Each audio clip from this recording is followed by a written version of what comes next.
Have you ever wondered what would happen if Stardew Valley took place in space? Well, in Little No Galaxy, I'll be piloting a massive spaceship in charge of an ever-growing crew, leading expeditions to unknown planets, and cultivating a thriving juice business to complete 100% of Little Known Galaxy. Upon opening the game, I was greeted with a quick overview of our current situation. It seemed I was tasked with discovering the mystery of the ancient relic. The crew of our ship were also indifferent, as it seemed they'd kind of lost hope in solving the relic's secrets. We were first introduced to CPU, CPU for the ship, and then he asked for my name.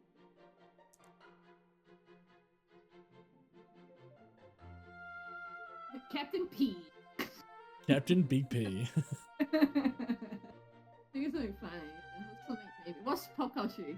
Yeah, quick, think of something funny and Captain good BBL reference. Juicy. No.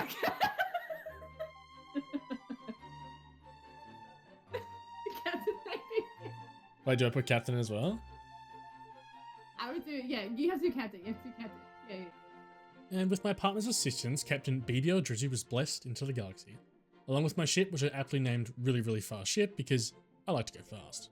That's the character limit too. Before I came to my ship though, CPU had forgotten what it looked like, so needed me to re-jog his memory. Do I leave it just ball? Bow. What the fuck? It matches the visor. You look like One Punch Man in disguise. With this, it looks like I just got out of prison and I'm criminally insane. I may just look criminally insane, but don't worry, by the end of this game, I'll be thinking that way too. With the mess of this character put together, it was time for CPU to give me a tour around my ship. Starting off with the command center, where I could pilot my ship from planet to planet, followed by the elevator, which gave me access to the 6 remaining levels. Next, we headed to the plaza deck on level 4. Here you can buy and sell produce, as well as a few houses, other shops, and a main dining area where you can find a lot of the crew. On level 6, CPU showed me around the cargo hold, highlighting a mechanic shop for upgrading my tools in the ship, as well as a shuttle bay, an area for holding the ship I'd use to visit planets. Finally, CPU showed me to my captain's quarters that could do with a little tidying up. This area would remain a mess for a surprisingly long amount of time. CPU showed me to my bedroom and left me to my own devices. I checked my mail and found a chest with a floor lamp and some recycled parts inside. Nice, sell that shit. Outside, CPU was waiting for me, giving me a restoration ray to clean up my ship. Alright. Doesn't work on that. I like the sound it makes. Indeed, the sounds I'm using in this game were great. That restoration ray really just enhances my sucking experience. Using the restoration ray, I cleaned up a small section at the top of my quarters and began moving the planters around. So I think I don't have enough power. Yeah, I'm only at 504. That assumption was correct, as I didn't have enough power to power the 5 planters the game starts me with. With that knowledge acquired, I headed west and found my way up onto the roof. This area was where I'd place solar panels in order to power my planters and machines down below. And I also did some more sucking. I get my suck on up here. Getting my suck on up here. Sorry, leave me alone. Captain to the roof of the ship sucking. Heading out of my captain quarters, it was time to meet the crew. First, stumbling into Kaida right outside. Oh no, this is the second in. This is the second in command. What? Oh. And no, they're my second in command. Oh. Hello, Captain. I'm Kaida. I then introduced myself to Pilot, the pilot of the ship, and headed to the second floor, Science and Medical. It was here I met Doc 12. I didn't have any additional data on your assigned mission. Awkward pause. Goodbye. She's a fucking AI. She's a robot. She's a robot for sure. There was also a small shop here that sold coffee and tea at all hours of the day. This would prove incredibly helpful later. Oh, you're the new captain, of course. I'm Francis, Chief Medical Officer. You can come see me in the clinic anytime you need help. My daughter is also a junior medical officer on board. She's around here somewhere. Her daughter's an AI. Yeah, your daughter's a fucking robot. Oh, and be careful down on the Grey Planet. I swear the last captain was reckless on purpose just so he could be resigned to a fancier post. Oh. My god, you can go up to that girl and you're like co-workers with her and you can assume that she's a robot and you can say, oh, I'm pretty thirsty. How about we get some water? About some oil? Drink? That's so good. Ugh. I was thinking of going swimming. Would you want to come with me or would you be opposed to that? It is raining outside. Wouldn't want to get rusty, right? I bought some energy tonic from Francis and met both Piper, the social coordinator, and Sprout, a student here, and Pilot's son. Heading down to the quarters on level 3, where most of the crew resided, I met both Fiji and Puffle. I know it says Poofy on the screen here, but that thing's a puffle and we all know it. Poofy. That's a puffle. I then entered all of these people's houses unannounced to greet them since I am the captain now. In doing so, I met Edward, the chief mechanic, Baymax, which this game calls I-9000 but we'll call Baymax the rest of the video, and Stephen, a passionate artist and son of Edward and Piper. In the plaza, I met Chip, the owner of the restaurant atop the mess hall, Jimmy, the supply officer, Lauren, who runs the gym on this level, Kendall, the brother of Stephen, Lynn, the botanist, and Shinji, another student on board and brother of Fiji. I'm definitely stereotyping, but like I feel like he definitely plays Genji in Overwatch. I don't understand that reference either, but I agree. Upon entering the general store, I was greeted by Robert, the general store manager. He told me about the stock he carries and introduced Binbot, this adorable little machine. Binbot was to be sent upstairs to the captain's quarters and would collect anything I wished to sell. If you played Stardew Valley before, this functions as a shipping bin. I headed down to floor 5, which houses the greenhouse and the school, as well as a home for both Lauren and her brother Stuart, who I met here. Eye roll. So new captain, huh? Yes, it seems some of the crew believed I'd been the new spark they needed, while others thought I was more of the same. As the clock approached midnight, I figured that it was enough for my first day on board and headed back to my quarters for some shuttle. Shut up. $99.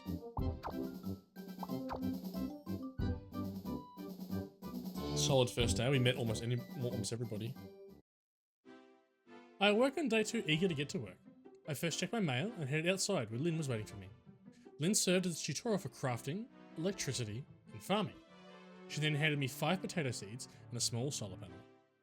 I headed over to the crafting bench and was able to craft an additional small solar panel. With 2 solar panels in hand, each giving me 4 power, I was able to increase my power capacity to 12. Yeah, I'm juiced on the power, holy. Heading back down to my quarters, I planted and watered those 5 potato seeds. Kaida had given me a task to meet all the members on board the ship, and Max was the only person I was missing. Unable to find him in my search on the first day, I found the crew panel. It told me not only his home location, but also his current location, a very helpful tool for gifting later on. Oh, perfect timing. Hello. With having greeted everyone on board, I headed back to Kaida to let her know the good news.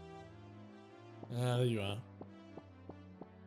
Just sitting at the table by yourself. Sorry, let me pick up your loose change off the floor, then I'll say hello. Yeah, sorry, you had $10 on the floor by the bin there. I didn't want that to get away. Fine, claimed. You didn't claim it. As reward, Kaida ominously handed me a shovel and a blaster to help with anything I might find down on the Grey Planet. I then headed down via the elevator to continue my exploration of the ship from yesterday. This led me to the engine room, followed by the shuttle bay.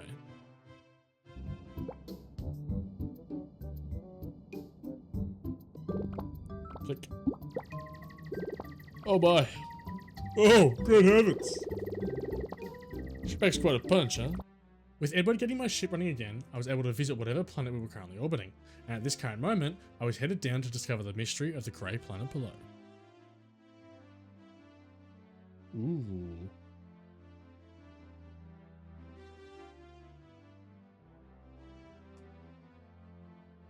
Bonk. Upon landing, like all good colonizers, I tried to break, pillage, and steal anything I could before heading north toward the ancient relic. Ooh.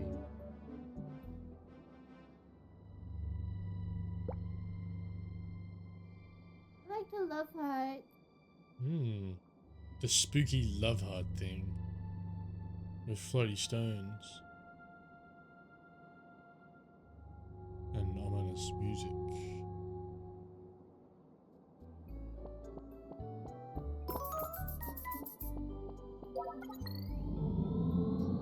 Oh! What'd I do? Oh.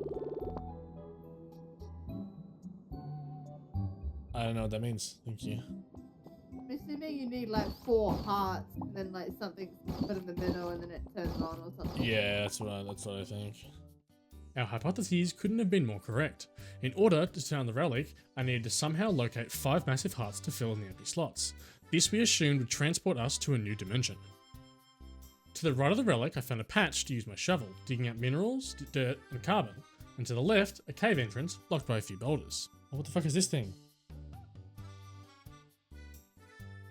I can pick it up? I got it! Oh. A pet rock.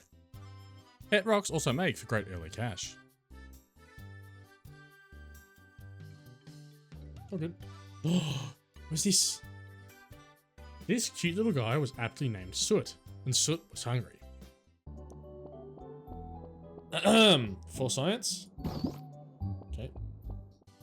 With all my scientific discoveries complete, I headed back to the ship to chat with Kaida about the discovery of our new friend Soot. Kaida tasked me with a list of foods for Soot to try, and let me know that I was also now able to explore further on the Grey Planet. You can now use the shuttlecraft to explore new areas on the Grey Planet. Cool. Using the materials I'd gathered, I crafted up 6 more planters for a total of 11, and headed to bed for the night.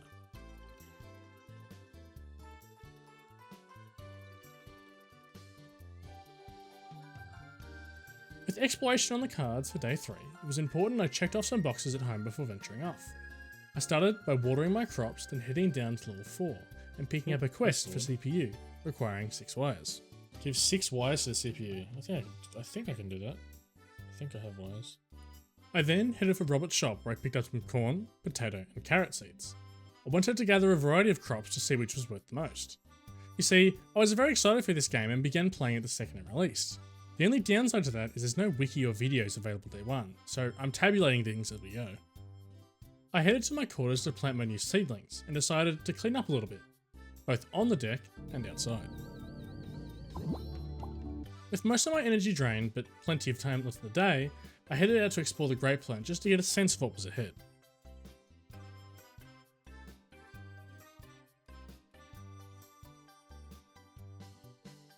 Oh, okay, yeah. I've got no energy, so I'm not going to buy anything, but... What's this? Checkpoint unlocked. Oh, okay. I discovered progression on the Grey Planet was locked behind those checkpoints.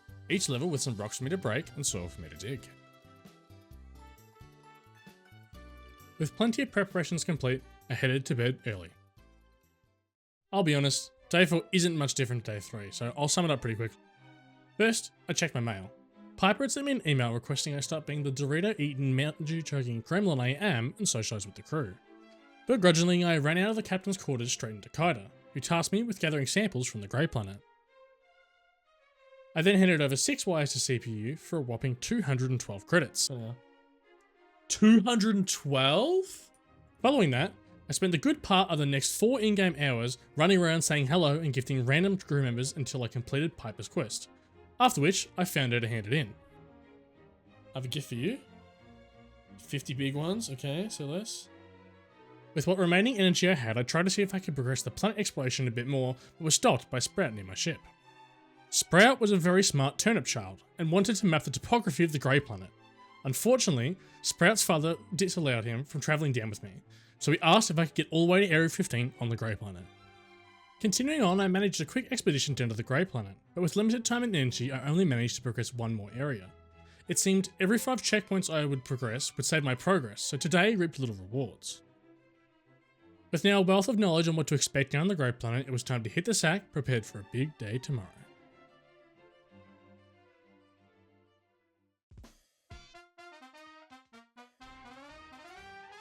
With day 5 upon us, I got to watering my crops before fleeing out the door. With an almost full energy bar, plenty of time, and a decent supply of performance-enhancing energy supplements, I was ready to explore.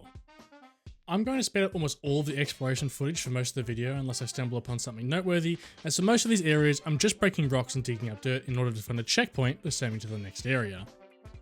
With a solid 11 hours of mining and gathering, I managed to get to Area 6, but with the checkpoints only extending to 5, my progress stopped there as I headed home with a bag full of goodies.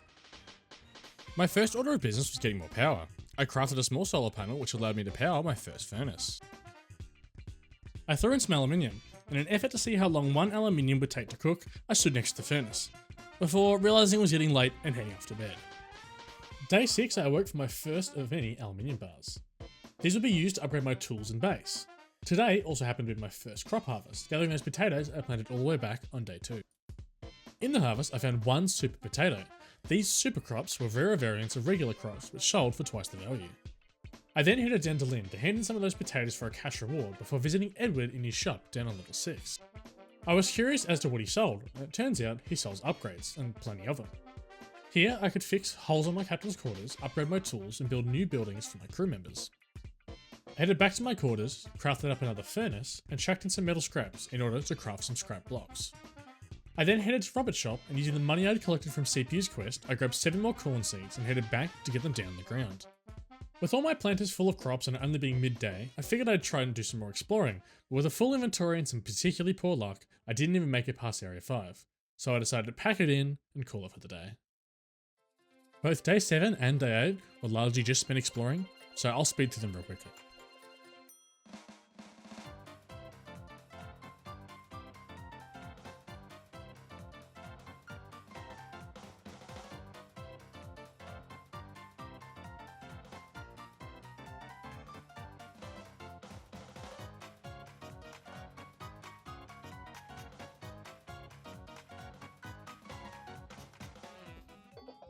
Yes! Okay.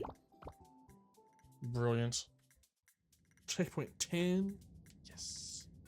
With some better luck, on day 8, I was able to get all the way to level 10, allowing me to save my progress for another time. Waking up on day 9, my corn harvest was finally ready. Having gathered all my corn and filled in the empty planters with more crops, I processed them all and headed down to level 4. It was here where I turned in my 12 corn and my newly acquired funds in order to purchase a new backpack upgrade for 500 credits. Beautiful. With the remaining 200, I swung by the medical bay for some of those performance enhancing energy supplements and headed off exploring. However, unlike yesterday, luck wasn't on my side, and I instead switched from focusing on progression to farming all the rocks and diggable tiles. Along with my backpack upgrade, I was able to take home a sizable amount of craftable materials. I started off day 10 by picking up some soybeans to fill out my empty planters. I next decided to take a different approach to exploring. Instead of using up my credits buying energy supplements, I'd instead take a small stack of small space radishes. We have radish or the teleport in this row. Those I think were doomed. Okay. 14. Come on. Come on. Give me some crazy RNG here. Oh my god, I got it. Holy shit. Almost like a good luck charm, my space radishes summoned the best luck I'd had so far, allowing me to get all the way to Area 15 and snag a nice reward. And 100 scrap? Okay. Having reached Area 15 on the Grey Planet, I found Sprout to tell him the good news. Alright, so it's just the best things happen. Well, that gave me inherently nothing. Despite not getting an immediate reward, this quest was locking away some additional content for a future visit back to the Grey Planet. Day 11 and the next few days were all extremely short, watering my crops and then heading down to complete an eradication quest for Edward for 300 credits. Having completed both Lynn's harvest quest and Sprout's exploration quest, I was waiting for my crops to grow in order to feed Soot. Because of this, I decided to sleep early to get those missing crops faster. I awoke to a sizable corn harvest on day 12 and swiftly sold the fresh produce to Robert. Using 500 credits, 3 scrap metal and 3 aluminium bars, I was able to purchase my first upgrade. Seeing as though my days mostly consisted of clearing rocks down the Grey Planet, I figured the blaster was a good choice. Day 13 and 14 were particularly noteworthy, but allowed me to wake up on day 15 ready to finish Soot's quest. I first retrieved my newly upgraded blaster, which now allowed me to break rocks quicker and deal more damage to enemies. Next, I headed down to Chip's restaurant to buy the remaining food rations for Soot's quest. Now having all the necessary food, it was time to give Soot a visit.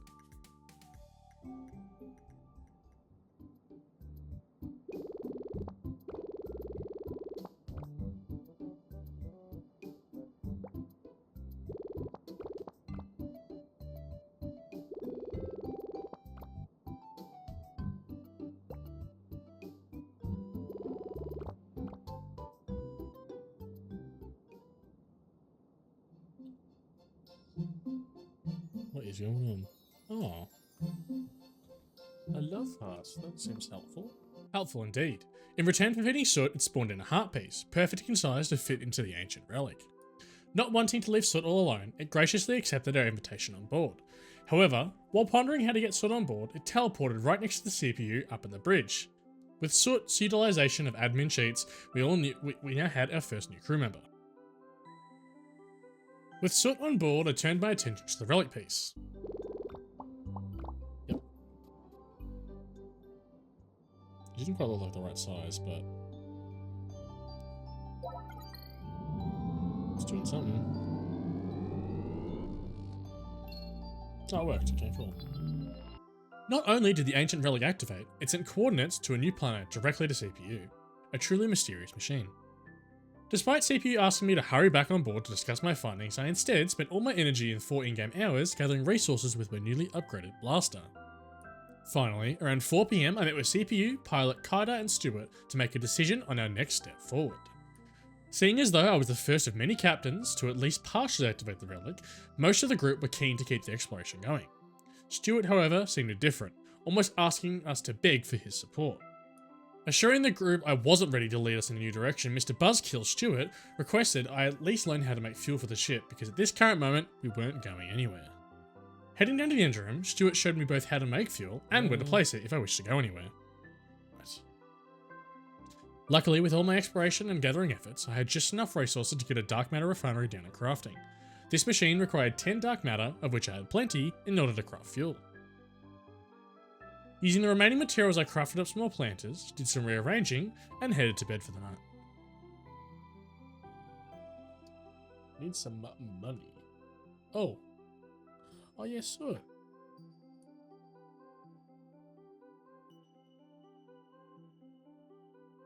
How cute. With Soot now firmly on board the ship, it was time to change direction, focusing my progress towards getting this ship moving.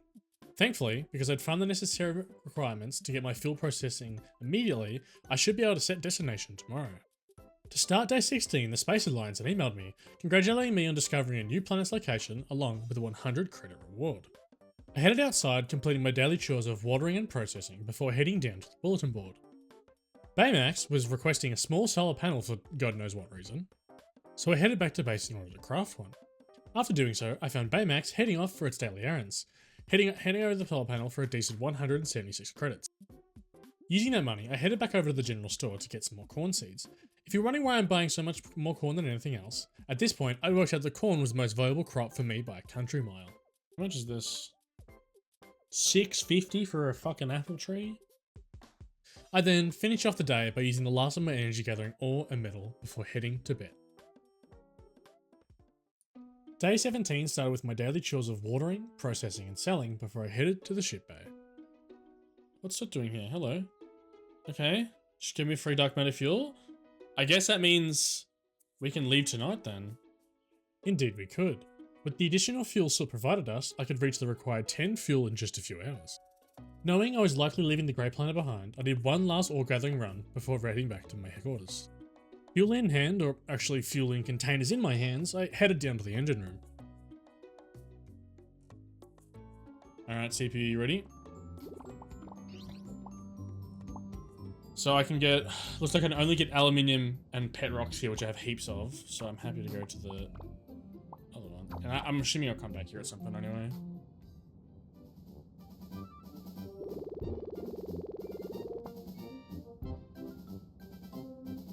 Shields up, engines online, we are ready for takeoff. Okay, engaging warp in 3, 2, 1, here we go.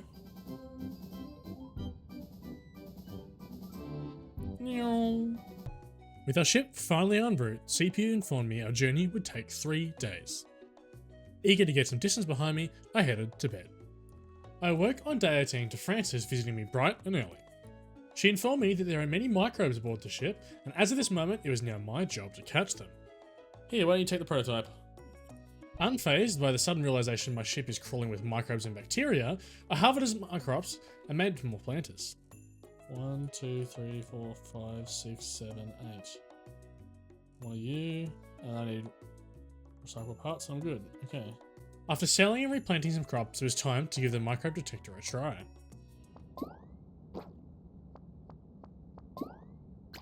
Oh, come on.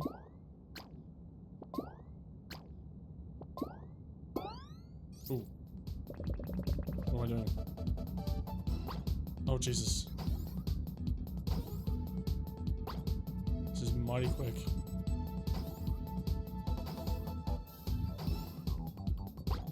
Often. I got it. What did I do? Oh, you're cute. Completing the minigame, I was rewarded with a nematode. Following that, I found a common cold down further. The common cold was a bad microbe, while the nematode was a wild microbe. Each microbe fell in 4 different categories, each category holding 6 different microbes. For now, Francis has given me a quest to catch one of each type of microbe, but this barely scratched the amount of microbes available in the game. The microbe detector functioned as a fishing rod in similar titles. Whenever I travelled planets or was without my exploration equipment, it was always time to catch microbes. I spent the rest of the day catching microbes late into the night all over the ship, before handing them over to Binbot and heading in for some sleep. Not in here, okay. Day 19, I was absolutely hooked on the microbe detecting grind. I spent my morning checking my quarters for microbes before meeting with Francis to turn in my quest. 250? A handsome reward. After scouring the science and medical floor, I ended up in the science lab, where I discovered a microbe research panel. This panel was keeping track of microbes I was catching, and would give me an increasing credit reward for catching the goal amount. While nice for a bit of extra credits, this board was not necessarily for 100% completion. I spent the rest of day 19 farming for microbes, and again, cashing my collection with Binbot before falling asleep. Day 20 was swiftly upon us, and as was CPU, informing me we'd made it to our new destination. In my emails, Edward has denoted my recent collection of microbes and faxed over the recipe for a microbe compost machine. This machine could turn microbes into useful fertilizer, but I'm illiterate apparently and continued selling my microbes for a painstakingly long amount of time. Robert had also emailed me detailing new seeds available in the store, only available while orbiting this current planet. Just for reference, here's me glancing over the recipe for the compost machine again for what is actually the final time. Gathering up the necessary metal and credits, I headed down to Edward's store to upgrade my restoration ray. Seeing as though I'd likely be spending the next few days on the below planet, my restoration ray wasn't really in high demand. I then headed over to the general store to check out the new crops available. Ginger, cucumber, watermelon, and lettuce were now available, and picking the fastest of the bunch, I bought both watermelon and lettuce seeds. I'll save you all the hassle I went through and let you know that despite there being 4 new crops here, none of them beat corn in terms of profit per day. With my new crops planted and watered, it was time to visit the strange planet below. New planet. Sounds like ocean to me.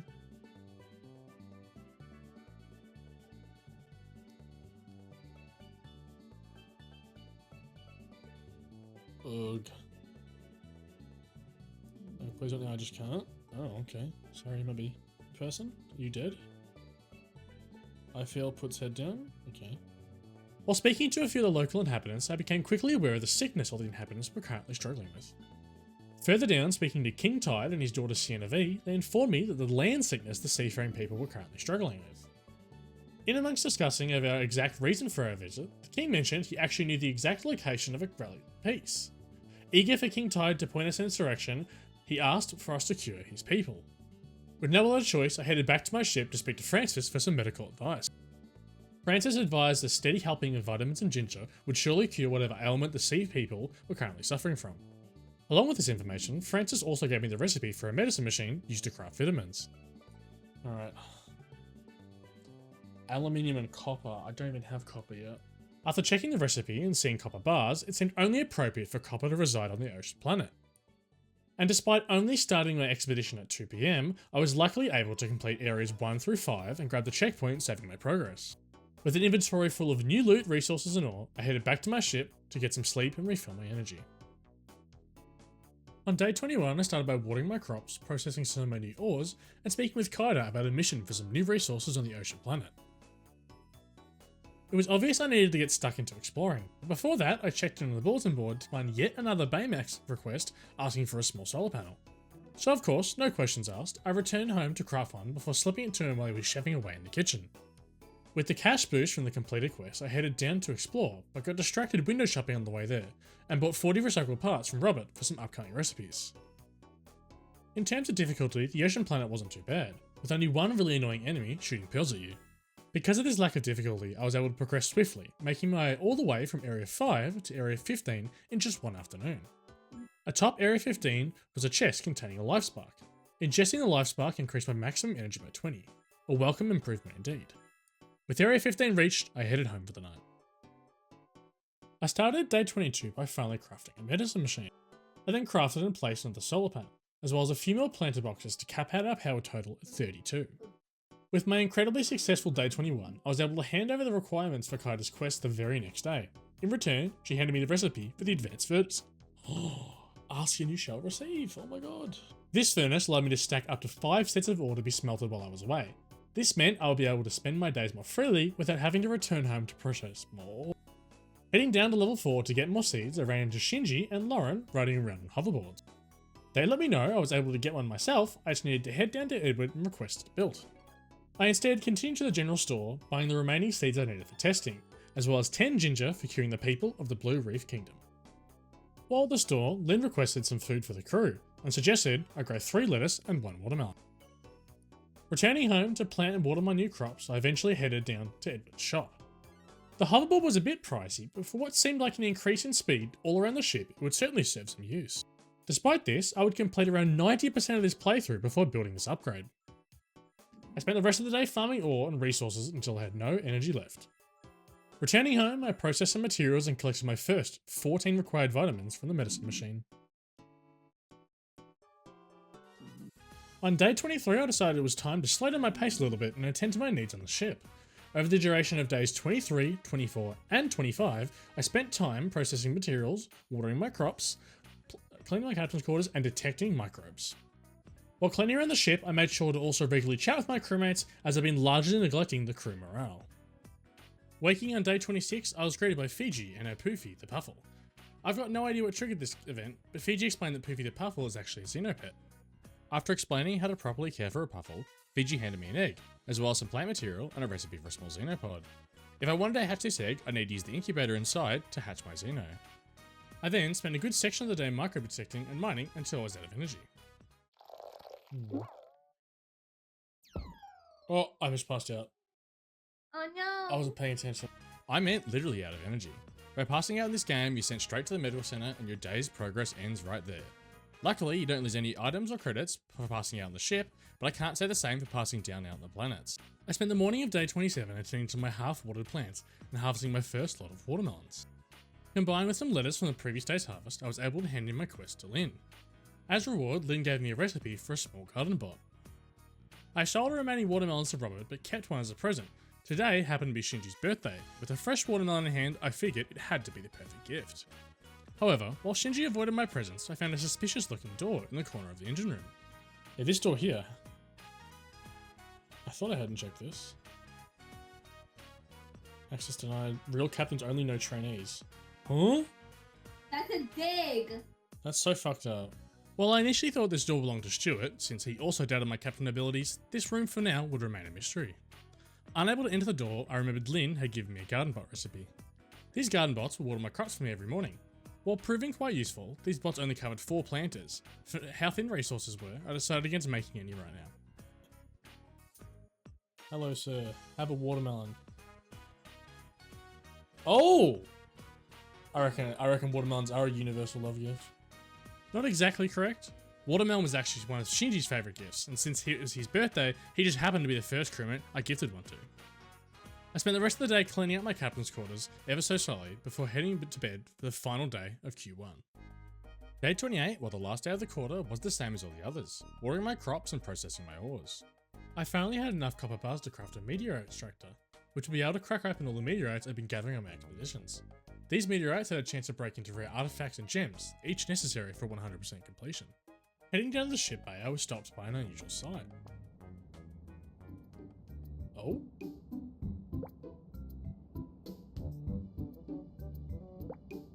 What is that?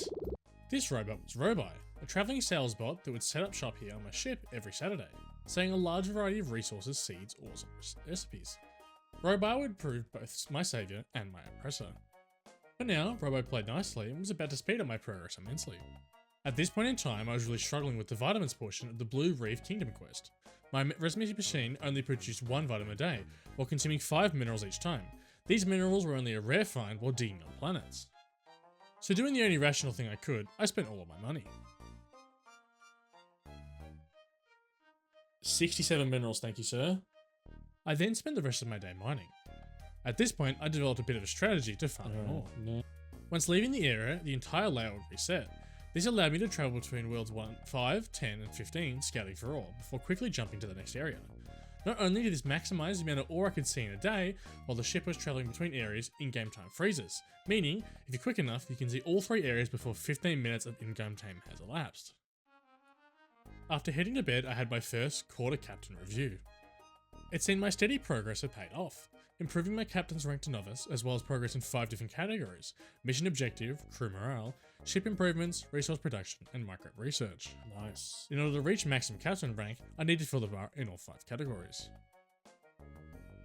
Beginning a new quarter on day 29, I woke up to an bombardment of emails. Piper was writing to let me know of the Friendship Festival being held on the 14th of this quarter. The Space Alliance had also double texted me, congratulating me on advancing my captain's rank. In total, I received 1,000 credits and a wardrobe recipe for my advancement. I also got my shovel back from being upgraded, a wonderful start to the new quarter. With it being clear from my captain's review the night previous, I needed to spend more time gifting the crew, so that's exactly what I did. Heading out with a stack of ocean flowers, a globally liked gift, and easy collectible down on the ocean planet.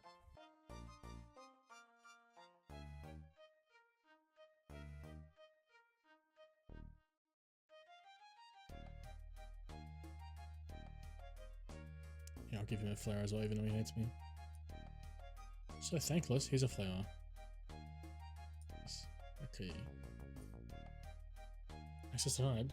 Typical rookie rank. No patience yet. Real captains only. What? It seemed my new captain's rank was still not enough to get me into the secret room. I finished off the day with a quick mining session and gifting everybody at dinner time. I spent days 30 and 31 doing a mixture of both gifting and mining, collecting a good supply of ore as well as a few rare artifacts. I also handed in credits and materials for crafting of the Master Quarters building on level 4.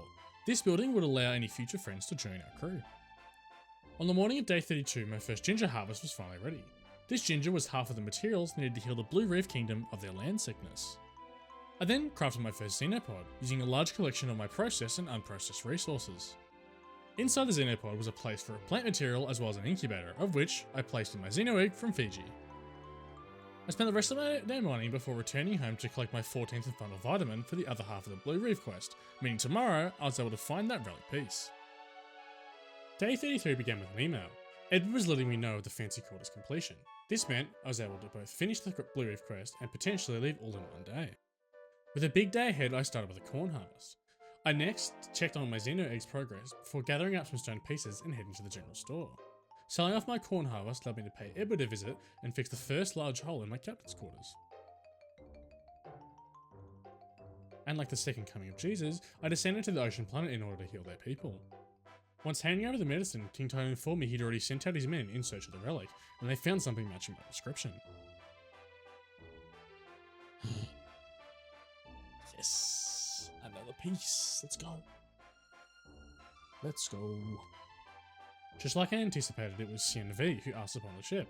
With a room fit for a princess already constructed, I welcomed Sienna on board. I spent the rest of the day doing some cleaning up outside and crafting some planter boxes, as at this point, crops were my main business venture. Later into the night, but not before the AMs, I directed us back to the Grey Planet and headed to bed. Days 34 and 35 were spent doing a mixture of farming, microbe collecting, and gifting flowers to anyone I could find. On the morning of day 34, Edward gave me a crafting recipe for a fibre spinner, turning wool into silks and cloth. I also bought some stone from Robi. Arriving back on Grey Planet on day 36, I had a few emails. Edward let me know the first hole in the deck had been repaired, while Sprout emailed me about the topography work on the Grey Planet. Because of my previous success completing areas 1 through 15, additional challenging areas had now been unlocked. Watering my crops, I headed down to the cargo bay, dropping in my micro detector for an upgrade with Edward before heading down to the Grey Planet. Just like last time, the ancient relic spit out coordinates to another planet directly up to CPU. I next decided to test the new exploration areas. This time around, the layout spawned additional tough to break boulders with twice as many enemies. However, despite the difficulty, each area seemed rich in ore. I spent the rest of the day completing small jobs, preparing with a goal to be ready to explore tomorrow morning.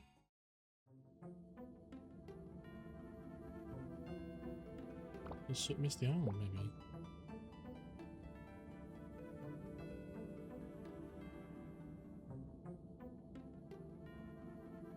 What? With Phil's disappearance, it was imperative I got to exploring. Picking up where I left off yesterday, I watered my crops and headed straight for Area 16. Despite bringing in plenty of food and almost an entire day's effort, I only managed to barely advance 4 areas, saving my progress on Area 20. It seems Sprout wasn't kidding when he warned me about the difficulty area. Day 38, I kept the plan similar. Morning jobs, including a second meteor extractor, plenty of performance enhancing energy supplements, and straight to the planet. But with some poor luck on the early levels, I decided to save some energy tonic and dig for artifacts or gems, managing to find 2 throughout the entire day.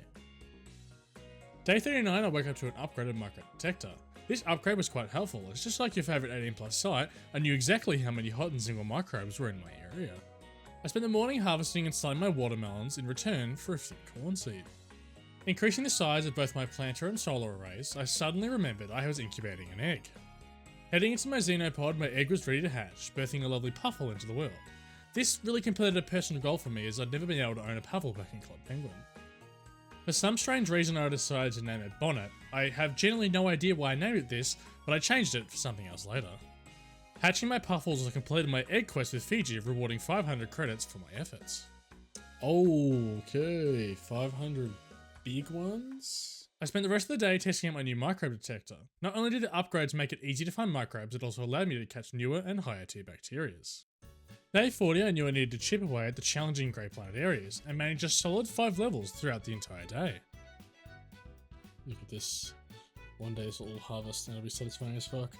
Watering my ever-growing crop array, I bought some energy supplements determined to find the final checkpoint. With some better luck and some time to spare, I managed to find my way to Area 30. Moon Aviator sunglasses. We found Grey Planet Exploration Trophy. Oh my god. Having completed the additional areas in the Grey Planet, I headed up to the bridge and set destination for our new coordinates.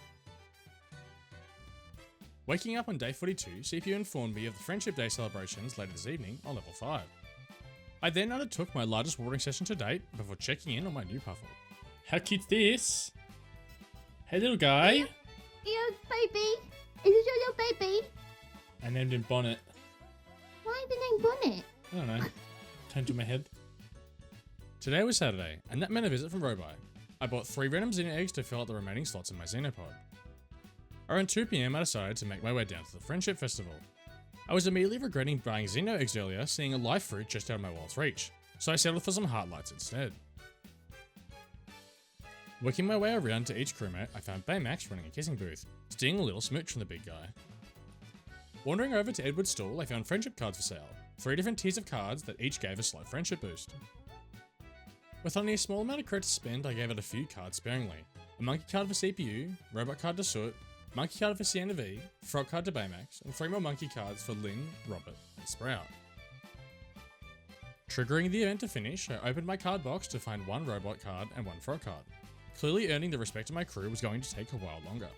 Day 43 wasn't particularly noteworthy, just some microbe collecting. But on day 48, I awoke at our new destination. Robert emailed informing me of new crops available, so I headed out to see them for myself. The general store now sold beans, tomato, jute, and garlic. And wouldn't you know it, while some of these seeds did serve a larger purpose later in the playthrough, they all paled in comparison to the almighty corn once again. I bought a selection of each seedling and headed down to the new planet. Basketball. It's the golden basketball. Oh. Oh my god, that's where Kobe is right now, on the golden basketball planet. Just like previous planets, I found it important to immediately destroy the local vegetation. Further down the sandy wasteland, we found Hermie. Hermie! It's his name, Hermie the Hermicrab. Hermie was a collector of rare gems and artifacts, but most importantly, knew the location of our next relic piece. In return for its location, Hermie needed parts to fix his damaged spaceship, so I go right to exploring. There was a sizable difficulty jump on the desert planet, as now there were brand new enemies, each causing their own bout of trouble. Despite this, I came prepared and was able to complete 5 levels, grabbing the first checkpoint and heading home with all of my brand new loot. Day 45 began with a sizable corn harvest, which in turn allowed me to plant some of my new crops. I then sold my corn harvest and farmed ore for the rest of the remaining day. The next morning, Fiji informed me of a new auto feeder I could buy for my Xenopods, a pricey but useful update indeed. I had asked for some more local materials and I headed back down to the desert dunes. With a lot of late night luck and a mad dash at the end, I managed to complete the remaining 10 levels and find the chest atop level 15. Inside a reward of 100 recycled parts on the prehistoric decoration set. Day 47 I handed in my shovel for its second upgrade using 6 copper and 6 of the new silver bars, as well as 1500 credits. I then headed into my Xenopod to hatch my second Xeno, deciding the new name Herb was too mainstream and going for the more modern Herb. I set down another Xeno egg in the incubator and crafted my first fiber spinner. This machine would turn my jute crop into fabric, needed for patching up Hermes' ship. Day 48, I was ready to hand in my quest to Carter, in return receiving the recipe for an advanced dark matter fuel refinery, similar to the advanced furnace, allowing me to queue up to 5 fuel at once. The following day I awoke to a corn and bean harvest. In their place I planted tomato and garlic, making sure to put fertilizer down the tomato in order to get super tomatoes for a quest from Lynn. Being a Saturday, I visited Robi, picking up some stone and a piece of puffer wool to test out my new fabric spinner. Day 50, I got back my upgraded shovel and put my blaster back in for an upgrade too. I spent the remainder of both day 50 and 51 microbe farming and gifting, as without my blaster, planet exploration was almost impossible. Day 52, my third Xeno egg was ready to hatch. What are you? It's like a rhino! A cute little rock beetle I decided to name Crunch. I then went to buy a lot of scrap. I never want to buy scrap ever again. I think I bought twice or even 3 times as much scrap as I did on this occasion, at least a dozen times throughout the remaining playthrough. I finished off the day with some much needed spring cleaning. Days 53 and 54 I spent tending to my crops and farming copious amounts of ore. Later into the day of 54 I managed to gather all the materials for Hermes' ship repairs. Feeding Soot and Onion I headed down to tell Hermie the good news. And despite Hermie telling us he knew the exact location of the relic piece, it turns out he was holding onto it all along. With a lack of museum on board, Hermie asked to set up shop, wishing to travel the galaxy with our crew. In order to do so, however, I need to repair the ship bay. I also bought some more crops to fill out the holes in my planter array. Day 55, I harvested the last of the super tomatoes needed for Lynn's quest. Passing over the quest items to Lynn, she handed me the recipe for a tree planter. Each area I visited so far had 4 crops and 1 tree variety. At this point, I'd been avoiding them, but with this new planter recipe, I'd have to start collecting them too. She also handed over the next tier of garden bot, but seeing as though there was a further upgrade, I stuck with my huge morning watering task. I then spent the rest of the day ore mining, perfecting my strategy day by day. Day 56 was officially our last day of the quarter, but like most days on this ship, it began watering my huge crop collection. I then spent the entire day ore farming and returning with almost a full stack of both ores available. That night I slept and was greeted by my second quarterly captain review, improving by 2 stars again, seeing my progress hadn't slowed, with sizable advancements in microbe research and resource production. However, once again my crew morale looked poor. Surely this wouldn't come back to bite me later. A brand new quarter and a brand new reward. 1,000 gold for 1 level up? Okay. Oh my god, more machines. A juicer. Maybe I can start making extra medium solar panels. Ah! To say I was excited would be an understatement. With 2,000 credits and 2 new recipes, more importantly the juicer, this was a real turning point for the playthrough. The juicer allowed me to turn almost any crop into varieties of juices, each selling for a set price. Day 57 was truly the start of my juicing empire. I immediately got to crafting, making 2 juicers and 2 medium solar panels. I placed the juicers down and attended to the usual gardening duties. I crafted up a 3rd juicer and put in 2 tomatoes and a cactus fruit. Corn was still my most profitable crop by selling, but the additional harvest per crop of tomatoes would allow me to keep more juices on at once. With the 2,000 credit boost from the quarterly review, I was able to purchase the repairs of the docking station, allowing 3 days for repair. I'd be able to get Hermie on board. I then finished off with some mining, crafting up 3 more juices and heading off to bed. Waking on day 58, I found my first juice product. Nuts and local fruits turned into forager's juice over a period of about half a day. While actually worsening the price of any fruit used, the forager's juice serves an excellent food for exploring with a balanced energy and health recovery. I then hatched my 4th Xeno, which turned out to be another bug fella. It's okay. Oh, these guys. Maybe they can have babies. Maybe. What should we name it? Well, let's stick with a theme. Cilantro. Oh. Is that how you spell it or is it an S? No, it's like that, yeah. Elatro. It's just words with the first letter missing. That's the name theme. I harvested up some tomatoes and crafted a furnace for the quest for Jimmy. I then handed said furnace over to Jimmy and bought my first tree seed, the cactus tree. Day 59 started with an email from Edward, letting me know of the docking station's repair completion. I also got some antennas from CPU, who had recently become my first friend, marking 50% friendship. I think it's pretty telling even in a video game with tens of people to socialise with, the computer is still my only friend. Heading out to tell Tammy he could come aboard, I was stopped right outside my quarters. It seemed tensions were running high as Stuart didn't take kindly to CPU's cheeky jokes, Stuart once again flexing why engineers have no social skills. Making it down to the planet, I told Hermie to land on board, and I quickly went back to see his new building. Of course, the day I recruit Hermie also happens to be his day off, so for now my horde of artifacts and gems would have to wait. With Hermie aboard, I set destination for the Grey Planet, eager to find our next destination. Back at my quarters, I found my first fruit and vegetable juices, each selling for a decent price, with fruit juice paying slightly higher. The key here was to find crops that produce plenty of individual fruit or vegetables for as cheap as possible. That way the juices were being used to maximum effect. Luckily, tomatoes would remain a solid means of credit influx for the next little while. It was at this point in the playthrough I finally realised to stop selling microbes, so from here on out I kept one copy of each microbe to hand into the museum. While microbe collecting late at night, I overheard a conversation between Steven, Kendall and Shinji. Kendall was worried of sounds she'd heard around the ship and figured it had to be ghosts. Despite Steven and Shinji reassuring Kendall that ghosts weren't real, this was, for what I can tell, the game's way of telling me that there were not only potential ghosts on this ship, but a hidden room attached to it, though I wouldn't solve this mystery for quite some time. Pilot sent me 4 coloured lamps in the mail on day 60, a gift for reaching 50% friendship. Nice to finally see some positive steps in crew morale. I harvested tomatoes in the morning and gathered up all my gems, artifacts and microbes to hand into Hermie's collection. After 2 full inventories of donations, Hermie rewarded me with 800 gold, signifying 25% completion of both the microbe and gems collection. For 100% completion, I'd need all 3 collections completely full. I stopped in at the microbe research station to cash in on some rewards. Here you can see my progress, having caught at least one of almost everything so far. I spent the rest of the day microbe detecting and looking for a secret room. I found what I thought was clues here on these boxes, but it was just a hint for CPU's favourite gift. Day 61 was pretty straightforward, purchasing an auto feeder for my xenopods for 1000 credits and gifting excess flowers and microbe hunting until late at night. Waking on day 62, I arrived back at the Grey Planet. Doing my usual morning chores, I headed down to the ancient relic. Inserting the 3rd heart piece into the relic, the machine spat out more coordinates, pointing us to what we hoped was our 4th relic piece location. I spent the rest of the day farming a little extra aluminium from the harder Grey Planet areas, and plotted our course for our next coordinates. Huh?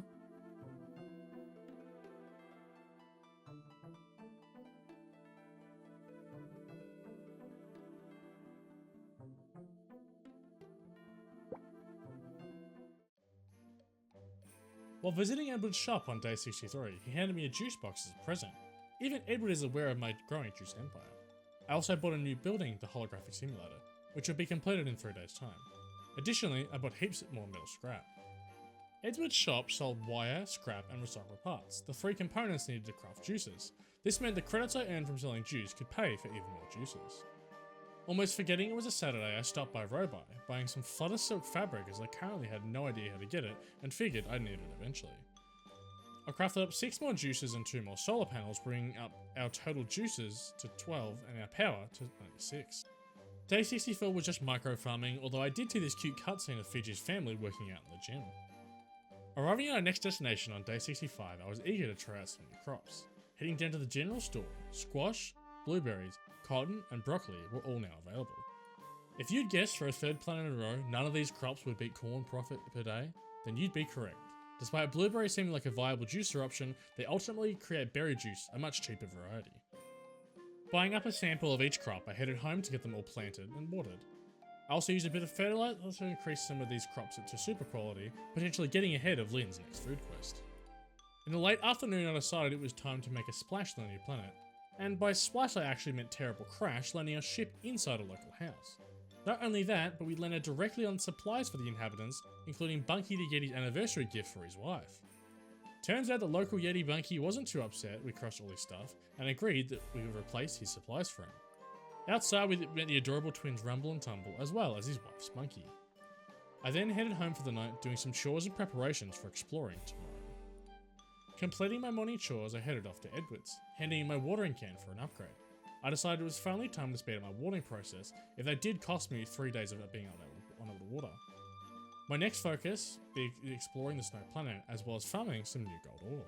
Heading off to explore I didn't expect much, seeing as though I'd only given myself the afternoon, but with some serious luck and hustle, I managed to complete both the 1st and 2nd checkpoint, leaving my progress on floor 10 just at the end of the night. Day 67, Fiji emailed me, giving over the recipe for a large xenopod, capable of holding 8 xenos at a time. Kaida also had a new quest for me, gathering more resources from the Snow Planet below. Handing over some microbes, gems and artifacts, Hermie rewarded me with 1200 credits for completing 50% of the microbe collection, If you're playing along or looking at getting into this game, I'd highly recommend focusing on the museum first, or at least the microbe collection, as the cash rewards Homie was giving me was more than I was making most days. With plenty of energy tonics, I headed down to the ice planet once more time to complete areas 10 through 15. With some good luck, I breezed through the last final areas, being rewarded at top level 15 with a life spell, as well as some ice-themed decorations. Handing over the quest items to Kaida on day 68, I was rewarded with a freezer recipe. In general, I barely used the freezer, only for a few niche items later in the game. I bought some more scrap metal and farmed ore for the remainder of the day, getting lucky in finding a Xena egg in the grass. Yes! Day 69. Edward set back my watering can, allowing me to once again water my crops. I spent the rest of the day micro detecting, as well as crafting another advanced furnace, and in anticipation of juicer expansion, some solar panels, bringing our total power up to 128. Day 70 was yet another Saturday, so I paid Robo a visit, snapping up some gold bricks, seeing as though I was beginning to run low. My first squash harvest was ready on day 71, completing one component of Monkey's quest. I also crafted my first freezer. Unlike the juicer, the freezer rarely increased the item's sell price, but instead created much loved gifts for many of them. Day 72 I built my second backward upgrade, but while walking home I remembered I built myself a simulation room. It's a rubber room. A rubber room with rats. This area was actually pretty cool. It featured a beach and a spa, both used for energy generation and date locations, while the library collected books detailing the uses of game mechanics, machines, and some funny stories. I also found Lynn giving me yet another food quest. Day 34 brought with it some fresh broccoli, while day 74 finished up with me finally beginning a collection of excess microbes needed for gifts and crafting. After grinding resources over the previous few days, on day 75 I was able to finally craft my first large xenopod. I filled up the new pod with food and began hibernating a new egg I'd recently found while farming ore. Day 76 I moved some xenos around to allow me to access both incubators at the same time. I next headed to Edward's shop, buying the kitchen upgrades from the captain's quarters. This kitchen upgrade will allow me to not only access a fridge for more storage, but an area to cook new food recipes. This kitchen was required not only to make some blueberry muffins for part of Monkey's quest, but I'd also need the Master Chef achievement for crafting every recipe in the game. Day 77, my first blueberry harvest was finally ready. With the harvest complete, I was able to hand in Lynn's food quest, rewarding me with my first garden bot recipe. Days 78 and 79 were pretty uneventful, adding 8 more juices and my new kitchen's completion. Finally, on day 80, I was ready to craft some muffins. First, grabbing some flour and sugar from Robert's store, and hitting friend status with CNV, allowing me to finally explore the house I built for her. Heading home to finally craft up those blueberry muffins, I gathered the rest of my items that Bunky required and headed down to share the good news. Bunky was over the moon, and with the new resources, in the meantime, he had managed to fix the heart piece we had destroyed when we first landed. Yes! Oh my god, he wasn't kidding when he said it was half in pieces. Just as I'd expected, Bunky asked to move his family aboard in exchange for running a new shop. Luckily, I'd already prepared a storefront earlier for his family of 4. What shop would he have? Days 81 and 82 were mostly dedicated to farming both ore and microbes. Day 83, however, was another big one for this playthrough. In the morning, I received an email from Edward detailing his recent findings when trading with Bunky and his family, sharing with me 2 new recipes for the carbon converter and fermentation tanks. The carbon converter finally used the stacks of graphites I've been collecting so far, turning them into carbon nanotubes used in many late game crafting recipes. While the fermentation tanks turned all the nectar from my xenos into beer, it also made various crops into wine, which would prove for another great moneymaker later on. With the final day of Q3 upon us, I spent it mostly doing some spring cleaning, having figured out by now that juicing and fermenting crops was going to be my best chance at turning a profit. I began to rearrange the layout of my captain's quarters to prepare for some upcoming changes. Finishing off my day, I once again received my quarter captain review, achieving 2 stars again, increasing my captain's levels to seasoned. I also managed decent progress in most categories, even managing to max out the microbe research. Oh! Is that like just done, or? It was in fact not done. The fresh new quarter came a fresh batch of emails, one from Piper showing the New Year's Eve party on the 28th of this quarter. I also received 2 emails from the Space Alliance, unlocking the press and canning bot, as well as a cool 2,700 credits. I had 2 new xenos to meet, of which I called one Basil with a Z and the other Lunch. I know, very creative. I then crafted up a canning bot and a press, neither of which was super useful, but served a purpose nonetheless. I also began crafting 3 advanced garden bots, each watering 14 crops. Finishing off with some planter boxes rearranging, I planted what seeds I had left and headed off to bed. Finally, on day 86, my new shopfront was ready for business. Meeting with Bunky, I told him of the shop's completion, since Bunky would open a brand new boutique. Hopping back on board the ship and checking out Bunky's store, here I could buy new hairstyles, clothing, and even eye patches. I then headed down once again to check on the hidden room down the engine room. Alright, let me in this room. Come on. What? Come on, no way I'm not allowed in that room yet. No freaking way. With a new focus towards my juicing empire, I decided to take a detour back to the desert planet. My goal was to pick up some lucrative tomatoes for juicing before heading back to the Grey Planet once more. The subsequent days were spent growing my microbe collection, arriving back on the desert planet on day 89. This also unlocked the advanced difficulty levels similar to our first return to the Grey Planet. I did what I came here for and stocked up on tomato seeds before handing over my microbe detector for an upgrade. I then went farming on the desert planet, this time specifically for sand as I needed to smelt more glass for future xenopods. Day 90 I had 2 new xeno eggs ready for hatching. Well, just give me a puff puff. I actually need the wool. Just give me a puff puff. What does the wool get used for? Yes, something new. What is that? What is he? Purple Schmurple! I named my new xenotype Squish, and as the second I named it Brunch, not to be confused with the previous lunch. I spent the rest of the day farming, making my way up to Area 25. Day 91 I set out to complete the advanced area, eventually triumphing, receiving 1500 credits and a trophy signifying this plant's exploration. My microbe detector upgrades have been completed on day 92, with this model increasing the detection range, capture health, and the chance of higher tier microbes appearing. Gathering up a final supply of beans and tomato seeds, I headed for the bridge and set a course for the Grey Planet. Days 93 and 94, like most travel days, were spent microbe detecting. However, I did craft 2 more advanced garden pots as well as another solar panel, bringing our total power up to 132. I awoke on day 95, arriving back at the Grey Planet. Heading down to the obelisk, I pondered where the final heart piece could be. Inserting the repaired heart piece from Bungie into the relic spat out one last set of final coordinates. I decided to stock up on some aluminium while we were here, but stayed out a little too late, setting my ship's destination in the AM part of the day, meaning I'd now spend 3 full days travelling.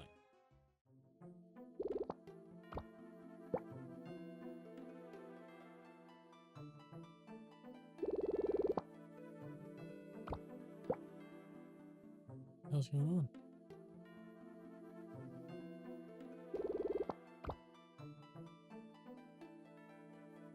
You gotta return Soot home.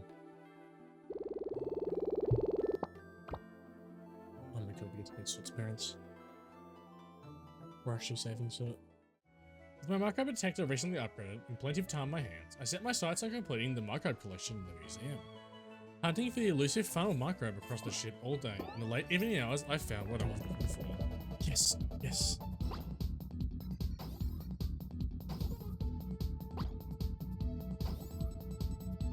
Please.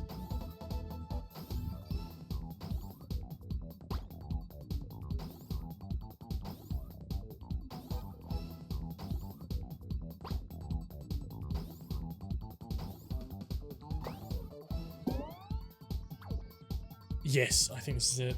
With the final microbe now in my possession, on day 97 I was able to hand it over to Hermie, completing the microbe collection and earning a massive 5,000 credit reward. Day 98 was my last day of travel, hunting for yeast microbes all day as they were required to craft fermentation tank. Day 99 I'd finally arrived at the final relic pieces location, waking to an email from Robert again reminding me of the new available crop. Heading into Robert's shop with the most money I'd had so far, pineapple, onion, peppers and strawberries were all available for purchase. And yet once again, for what seemed like an inevitability at this point, corn continues to reign supreme in terms of profit per day.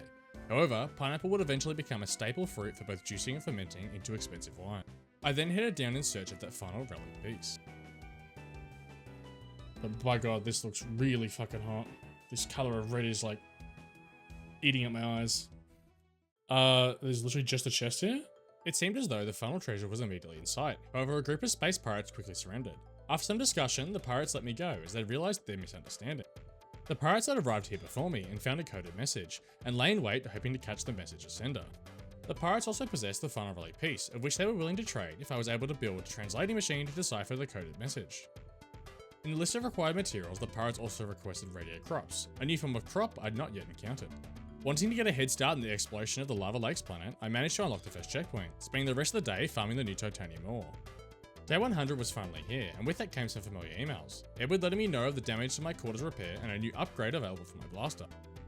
After speaking to Lynn about the radiator crops, she told me of a new technique, alcohol planters. Handing over the corresponding recipes, I headed home, crafting 5 new planters and planting some pineapples and peppers needed for both the pirate and Lynn's new quests. I finished off the day filling the repaired deck area with planter boxes and planting all of my newly acquired crop. Unfortunately, I took an extended break after the completion of day 100. When I returned, I forgot to press record, so unfortunately days 101 and 102 were lost. However, I mainly just spent time clearing the new lava lake levels and completed all areas up to 15. Picking up back on day 103, I spent days 103, 104 and 105 mainly farming the new ores, as well as working towards checking off some of the pirates' quests. Day 106 was more of the same, except I'd saved up enough to purchase the repairs of the office quarters I'd assumed would suffice for the pirates once the message was decoded. Day 107 started off the final week of year 1. As day 108, my first strawberries and peppers were ready for harvest. I also kept up my friendship questing by gifting everyone bread because, come on, who doesn't like bread? And with the ore from my consistent mining days, I was able to craft my first battery generator, which I placed on the outer hull. Day 109, the office quarters were finally finished, so I'd be able to take any pirate crew member on board if they so please. I also swung by Bunky's store to pick up some fresh new shades. With the first regular and radiated pineapples ready on day 110, I now had all the requirements to complete the pirate's quest. Heading off to hand in the quest items, it seemed CPU was malfunctioning. With pilots concerned that CPU may never boot properly again, Stuart finally stepped in to reboot CPU, returning him to his normal operating system. It seems Stuart and CPU have finally set aside their differences. Next, I handed in my blaster for its 4th and final upgrade at quite the steep price, before finally heading down to the planet to hand in the quest. With the message translator finally functioning again, it was time to decipher the message. But to the surprise of the pirates, the message was in fact a lovely welcome letter, and this entire situation had been a misunderstanding. Bonnie, completing her end of the deal, handed over the 5th and final relic piece. Yes. Relic piece, relic piece. Before heading back to the ship, Daxon caught my attention. It seemed he was looking for a change of scenery, and well, lucky for him, my ship now featured a freshly built office quarters. With Daxon on board, I returned to the helm and plotted course back once again to the Grey Planet and what I hoped would finally be to activate the strange obelisk. Day 111 was rather uneventful, however rising on day 112, CP reminded me of an upcoming New Year's Eve celebration, occurring at 8 PM tonight. With still most of the day before the party, I continued the daily long list of chores and finished off the last planters to complete the Rosite setup. And as 8 PM approached, I headed down to the plaza to celebrate the end of the first year on board the really fast ship. I chatted to all the crew there and indulged in some delicious chocolate cake before speaking to Piper to let her know it was time to get this party started. Everyone is having a good time chatting, celebrating, and dancing. We did it. A whole year on the ship. After the celebrations concluded and the new year abroad welcomed, in a moment of reflection, Sienna joined me as we projected our New Year's resolutions. I went with crew morale as I knew my bread sharing adventures had now reached most of the crew but was still my weakest completion. And with that, my 4th quarter and final year on board had come to a close. In my 4th quarterly captain review, I reached captain level lead, as well as completing the resource production task. And with the impending arrival back on the Grey Planet, I was sure the mission objective was close to completion too. If you've managed to stick around this long, firstly, thank you, and secondly, it's time we shifted things up again. Starting on day 113 and day 1 of year 2, I had the game's completion not too far out of reach, but in order to get there, I'd have a laundry list of achievements to get through. I'll save you the hassle of listening to me list off the 15 remaining achievements, but instead give you a few of the more tedious tasks I knew would take me the longest. Prepare all kitchen recipes and complete 50 requests off the bulletin board. These 2 achievements were by far the most difficult for 2 main reasons. The cooking achievement, like in many other titles, would require me to not only grow every crop in the game, but also wait for every NPC recipe through the mail once I'd retrieved a certain friendship status. And on the other hand, I forgot about the bulletin board achievements about 4 weeks into my playthrough, so not only did I not have any idea how many quests I had left to complete, but there wasn't a guarantee of a new quest each day. To complete this game would require me to lock in, and in the process, I would proceed to build the biggest juicing empire in the entire galaxy.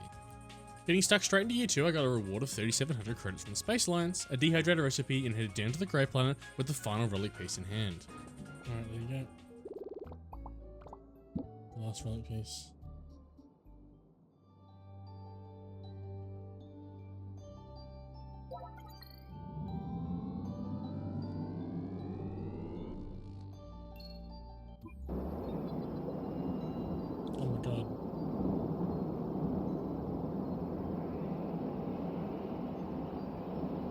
That's loud as fuck too, Jesus.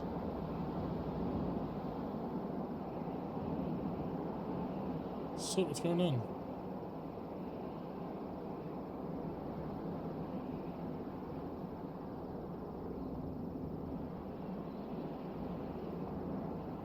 What? Such a smoke.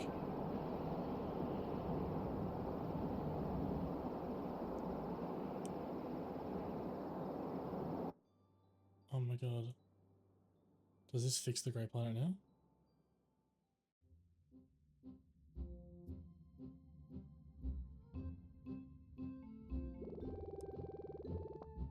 And then something strange started to happen. After placing in the remaining relic piece, we had created a portal to what must be Soot's home. In actual fact, we had created a portal between time, one where the grey planet flourished. On the other side of the portal stood two large Soots, overjoyed to have Soot return to them. After letting the credits roll, CPU informed me now I'd be able to access both the grey and green planets up on the bridge. After speaking with Soot's guardian, it seems Soot enjoyed his adventure and wished to stay on board with me to continue. Returning to the ship, I also checked out Dex's new quarters. Day 114, the Space Alliance congratulated me on completing the Relic's mystery, although it seemed the bag of money they usually send was missing, but I'm sure it'll turn up later, right? Heading out of the store, I had some more crops to try: pumpkin, spinach, peanuts, and grapes. I bought a selection of each as well as a new tree seed and headed back to plant them in my quarters. With the new crops on the ground, it was time to explore what the green planet had to offer. The green planet was the same layout as the grey planet, but with a new Viridian ore available. While being a cool endgame ore, its sole purpose was for the higher tier garden bots on the roof, so in actual fact, not that useful. I managed to claim Area 5 checkpoint and headed home with my new spoils. Day 115 was a processing day, which would become a large portion of most of my days, but I did however pick up my first fruit one from a pineapple I threw in earlier. Day 116 was much like the last, but I did manage to reach max friendship with CNV, checking off another achievement, Friends for Life. And on day 117, I finished off exploring the green planet, nabbing myself a life spark for my troubles. Day 118, I finally had all the materials to handle the final Kaita quest, rewarding me with a cool 2,500 credits and 2 of each planet's meteorite. The next few days were a rotation of gifting, processing, and mining, with the highlights being a small rearranging of plants and machines on the roof. I know, really riveting stuff. Day 121, I decided to buy a date invitation in order to progress my relationship status with Sienna V. If you're my girlfriend watching this, I swear I wouldn't have done this if the achievements weren't locked behind it. I gave the invitation to Sienna V, which she accepted, but I wasn't aware the date was instant, so we immediately headed to the Hollow Sim for some stargazing. After what I thought was a successful date, I woke in my bed. Was I just roofied? Anyways, back to my regular daily chores. My first batch of radiated pumpkins were ready, which I needed for a quest, but unfortunately they were not super quality, which made me super mad and I passed out in protest.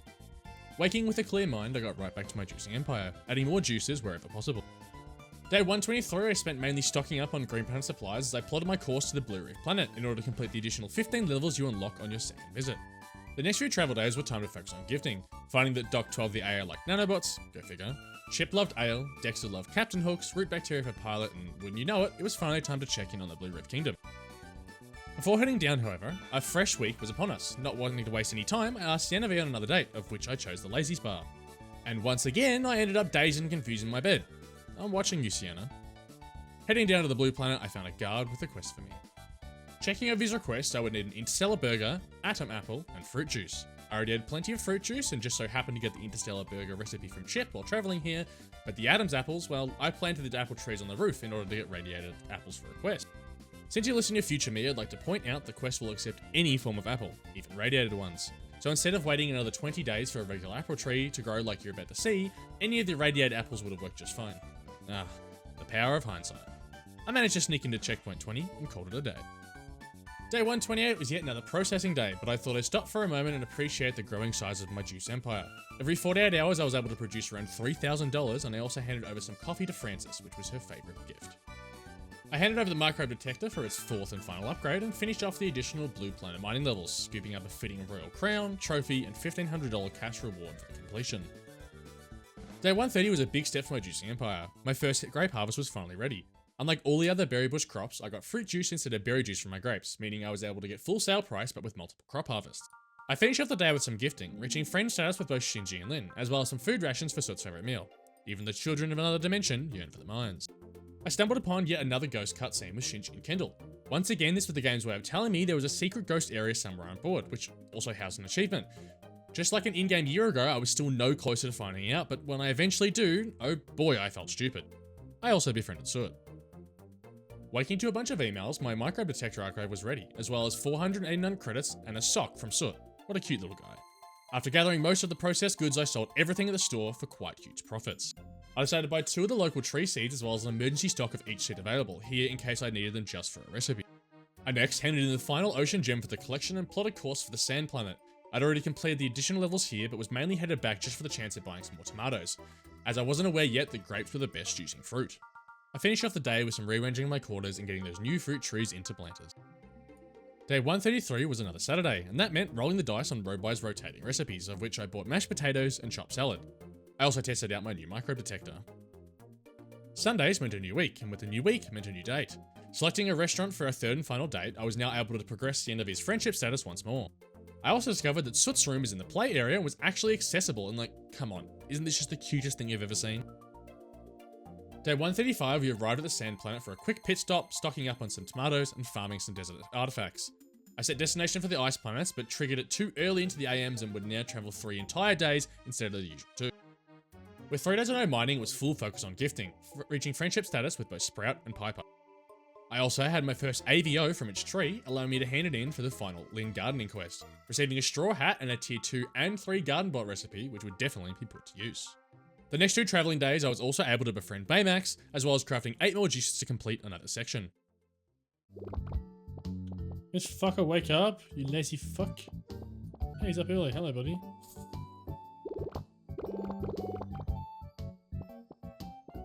And for your birthday, dried veggies. Heading back to the Ice Planet, I found Birdie had taken up residence in Bunky's now vacant home. He also had a quest which consisted of mostly house decorations, with my abundance of processed materials would take absolutely no time to craft. Day 140 would mark the final day of Q1 Year 2. Handing over some artifacts to Hermia, I reached 25% completion on the artifact collection, as well as exploring up to Area 25 on the Ice Planets. Heading to bed, I was met with my quarterly captain review. Senior? Are you fucking serious? Why did I get an achievement for each level 10? That's not level 10. What? I'm so confused. I increased my captain rank to senior, which triggered the max level captain achievement, but senior was only the second highest level. This bug was patched the next day, but hey, I'm not going to complain about crossing off another achievement. Piper emailed reminding me of Friendship Day, and this year I'm not going to miss out on that life spark. The Space Alliance also congratulated me with a cool 3,000 credits, but oh my god, I finally have large solar panels. These large solar panels just so happen to require carbon nanotubes, which I've been making heaps of, just hoping one day they'd be useful. I sold some more juice for around 6k credits and bought 2 cherrysicle trees.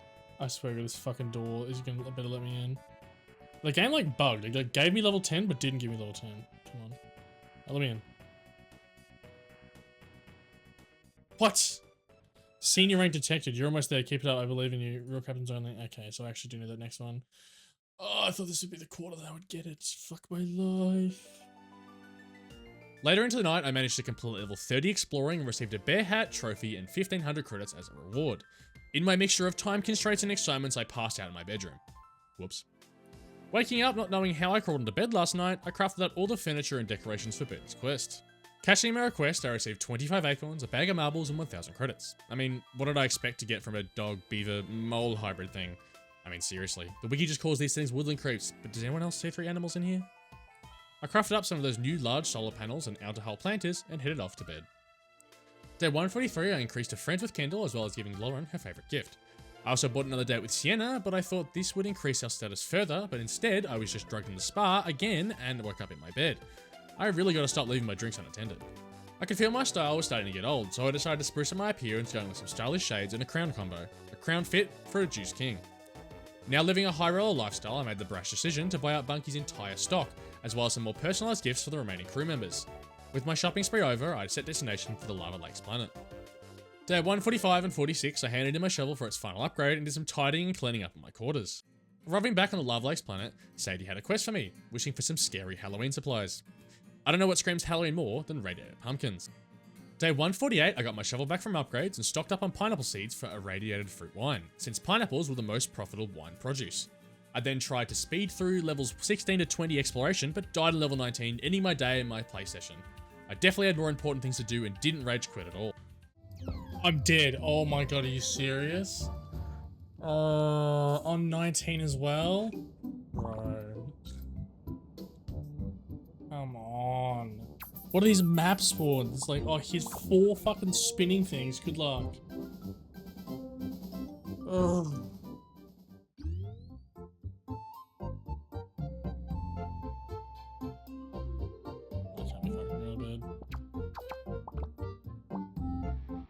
Day 149 marked almost 150 days in, and it was time to turn my gifting skills up to 11. Grabbing a full inventory of favourite gifts, I headed out on a gifting spree.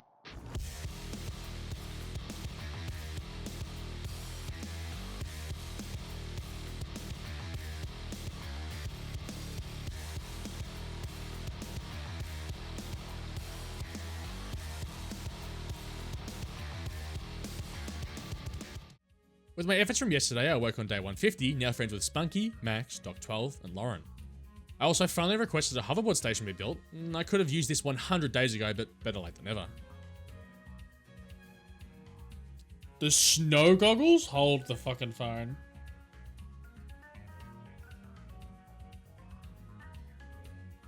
Yes. Holy shit, yes. Day 152, I explored areas 20 through 25, and on day 153, very late at night, I completed area 30, rewarded with a pirate hat, trophy, and 1500 credits. Earlier in the day, my spaceboard had been completed, and because of that, I was able to scurry home from exploring just in time to sleep. Oh, clutch. Clutch as fuck. Friendship Day was upon us. Heading out of the festival, I snatched up Life Fruit, Beanie, Hairflower, and sunglasses. I next bought 27 tier 3 cards for every crew member. Each of these cards would give a sizable increase to friendship. After a few kisses from Baymax, I triggered the event start.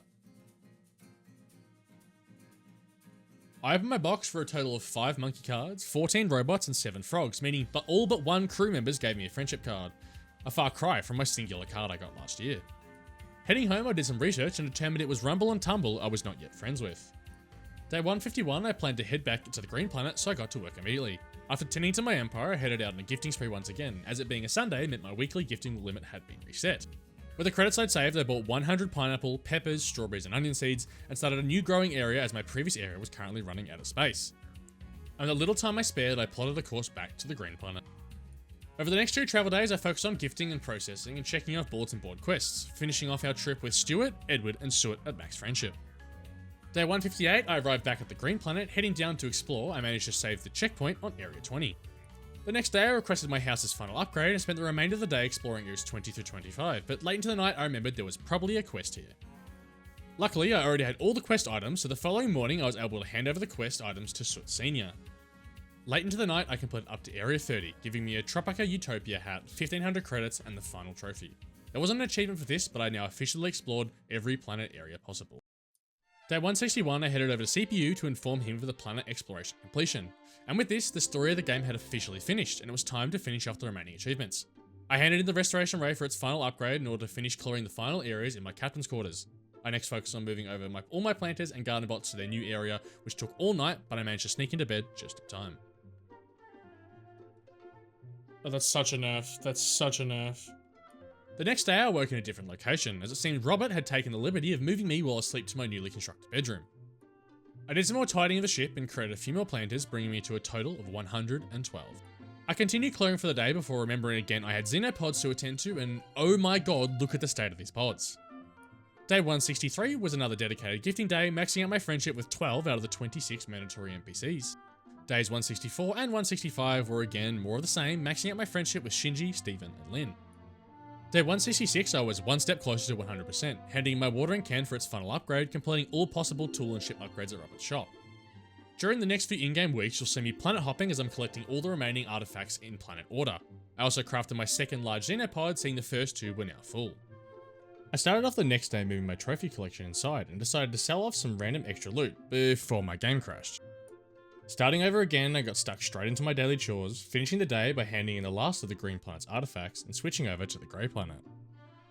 Day 168 marked the last day of Q2 in Year 2, and with my steady progress I'd hoped I'd see a largely finished Captain's Quarters. Tucking into bed when our review appeared, and to my delight I was greeted with max Captain rank for the appropriate title Captain, as well as completing all 5 categories. Yes. Yes, yes, yes, yes, yes, yes, yes, yes, yes. It's finally open! Day 169. The Space Alliance, ever reliable, emailed me congratulating me on my promotion with a captain's hat and 4k credits. I also got back my maxed out watering can and headed off for more gifting. Later in the afternoon, I decided to check out the captain's room I'd been trying to get into for so long. Ooh. What in the hell is this? Huh?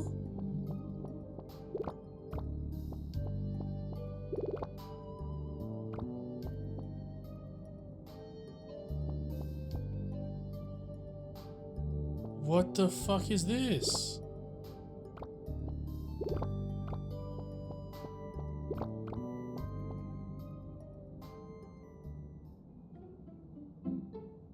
Huh?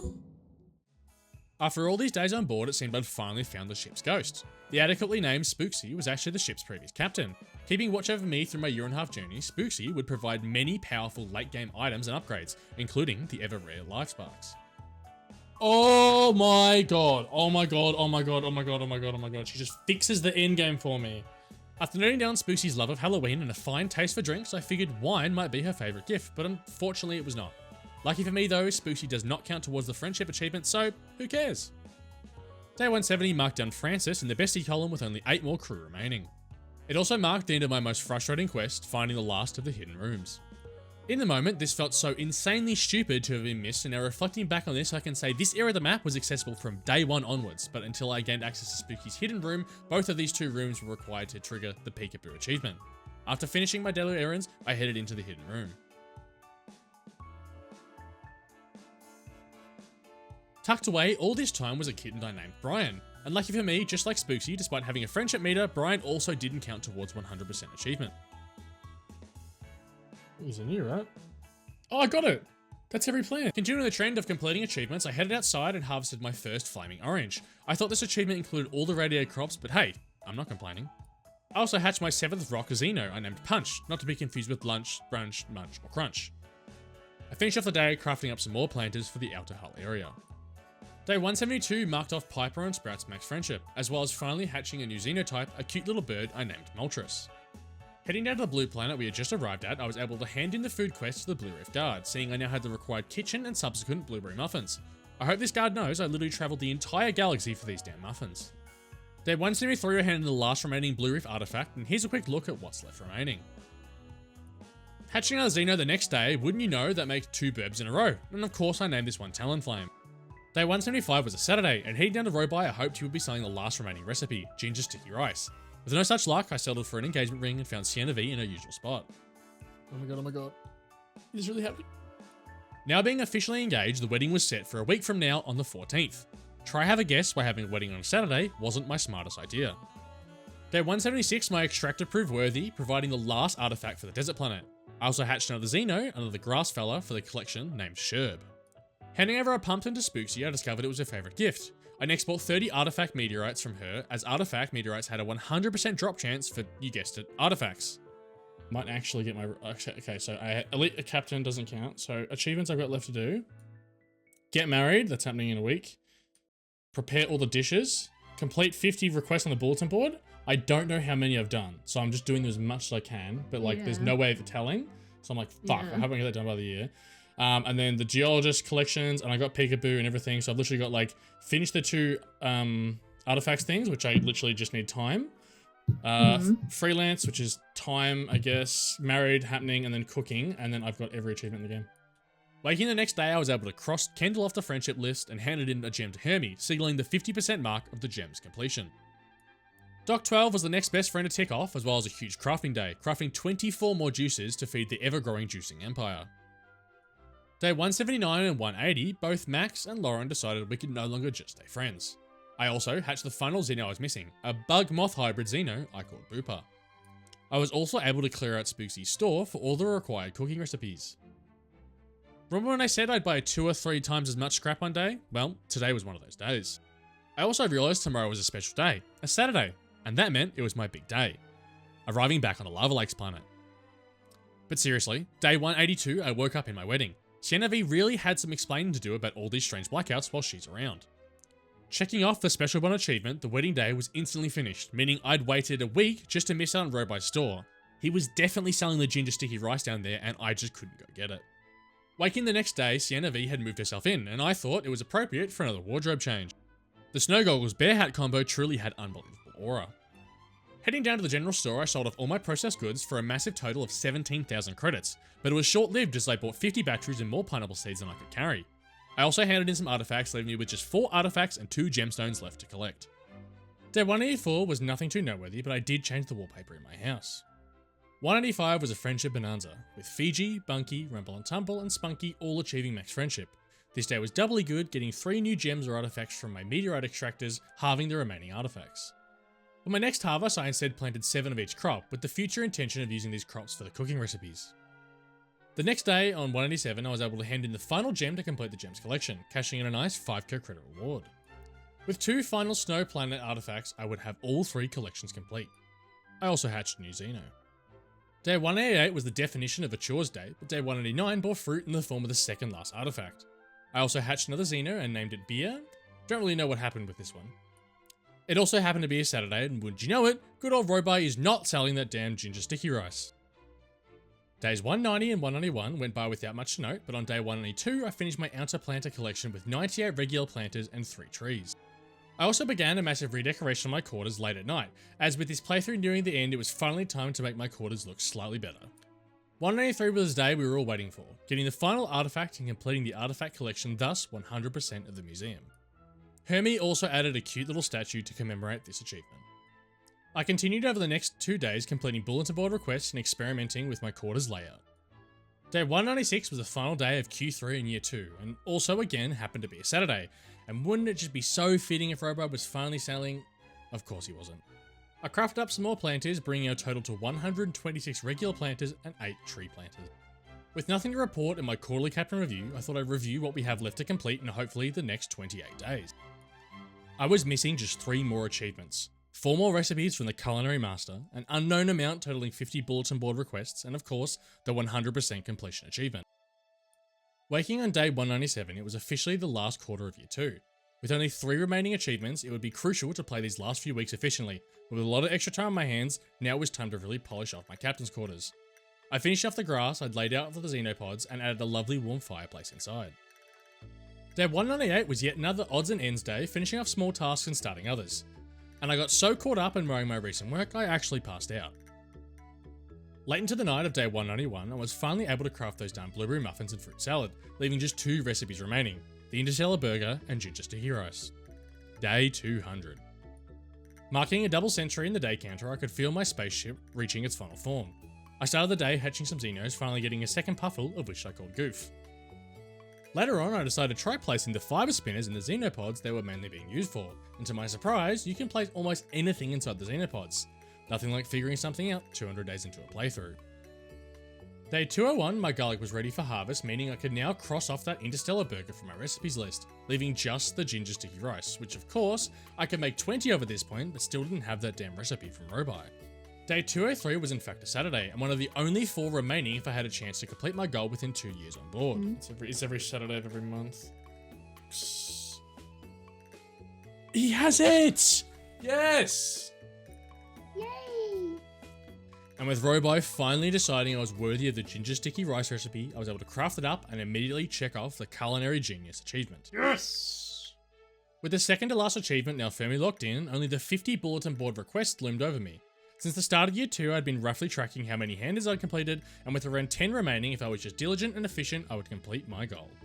Starting the next week, day 204 was uneventful, as was day 205, but I thought I'd just show off how lazy I was at cleaning out my Xenopods. Day 206 was spent travelling, arriving on day 207 back on the ice planet in order to hand in the quest to Birdie, finishing off all the planet revisitation quests. I was also able to craft and place the final garden bot in my new farming area. Days 204, 209, 210, and 211 were all a mix of odd jobs and furniture rearranging, but on day 211 I filled up my entire juicing array for the first time. For anyone curious out there, this was around 78 juices producing 8k credits every 2 days. Day 212 I awaited my juice empire to bear its final form, waking on day 213 to a harvest of all 78 juices. After selling off my profits, I headed down to the shipping bay in order to hand in the bulletin board request. I give you a big schnug and a tug. Tug? You didn't tug me off? Yeah. Yes! Yes! Oh my god, I can't fucking believe that's the audio that's gonna be that clip. I just got my fucking finish the game achievement. You're talking about pulling you off. You have to put that in. And with that final quest complete, I achieved both the Freelancer and Elite Captain achievements, completing 100% of Little Known Galaxy. But the playthrough doesn't end here. I decided since there was only 10 days remaining to complete this year, this would give me some extra time to fully wrap up my save file and tie a nice bow on my captain's quarters.